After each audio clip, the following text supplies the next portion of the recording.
Chapter 3. She still had a human side. Morning arrived with an unbearable amount of pain. Anaya rolled over her back in her sleep, and the wound rubbed against the mattress. It hurt a lot to move, but Anaya couldn't stay asleep all day. Anaya took a few deep breaths and thought about the life she would have after leaving this house. Anaya had to make it to that day. She had to survive today and be there when that day arrives.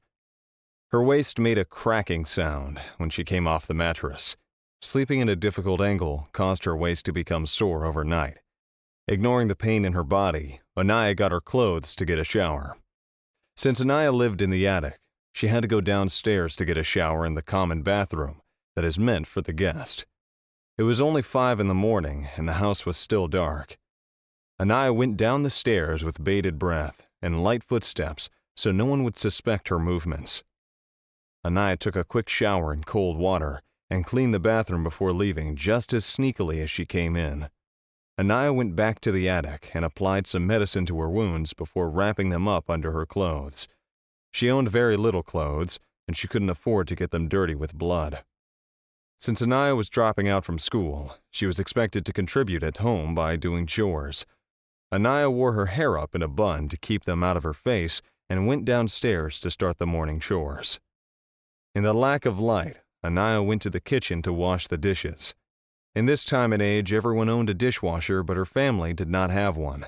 It was a waste of money, since they had someone to wash it for them every day. Anaya searched for her gloves, but they were nowhere to be seen. With a weak body like hers, she was bound to get a bad cold if she touched the water with bare hands so early in the morning. But since the gloves were nowhere to be seen, Anaya went in with her hands. The party had many guests, and there were many dishes left to clean. Anaya spent more than 30 minutes cleaning and wiping them. After the dishes were done, she set off to clean the entire kitchen. Bending down to sweep the floor with a body full of wounds was harder than it looked. Anaya could feel the tug on her skin every time she moved. However, she didn't have any choice but to grit her teeth and endure. A little more, and it will be over, she kept reassuring herself. Anaya's chores were endless. After cleaning the kitchen, she picked up laundry from all over the house. With the laundry basket in hand, she went to her parents' room and silently picked up the clothes that had to be washed. She didn't lift her head up in fear of being seen. After that, she went to Charlotte's room. Her room was a sharp contrast to Anaya's room. It was as big and had large windows. The window gave a beautiful view of the sunrise and filled the room with light. Anaya lived in the dark attic and rarely had the chance to see a sunrise. But Anaya knew better than to stay and look at the beauty of the rising sun. She was not worthy of seeing it. With her head down, Anaya picked up the dirty clothes and left Charlotte's room in silence. Anaya spoke very little. If not spoken to, she never uttered a single word. If she didn't do anything wrong, then no one came to say a word to her. Sometimes weeks would pass, and Anaya still wouldn't speak. It had become a habit. Growing up, the more she asked, the more she spoke, the more she suffered. She had learned not to speak. All her work was done in silence. After the chores, Anaya went to knock on her parents' door, and before they could open the door, Anaya went back to her room in the attic. The only thing Anaya did not do in the house was cook breakfast.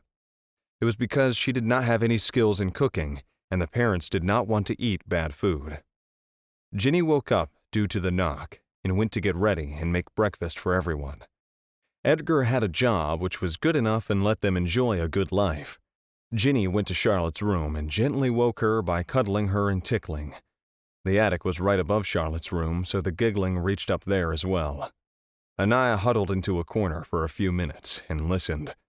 When the voices stopped, she waited for another half an hour and then got out of the corner and went back downstairs.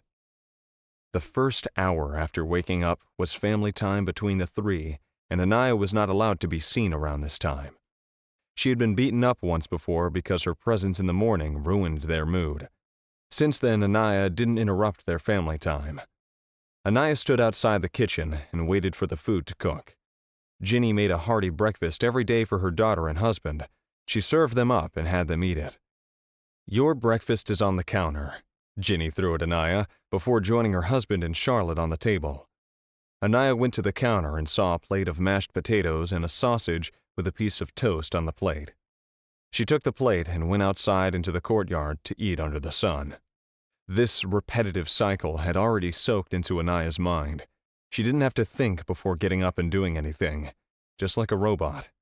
The beatings hurt. That was the only time when Anaya remembered that she was still human.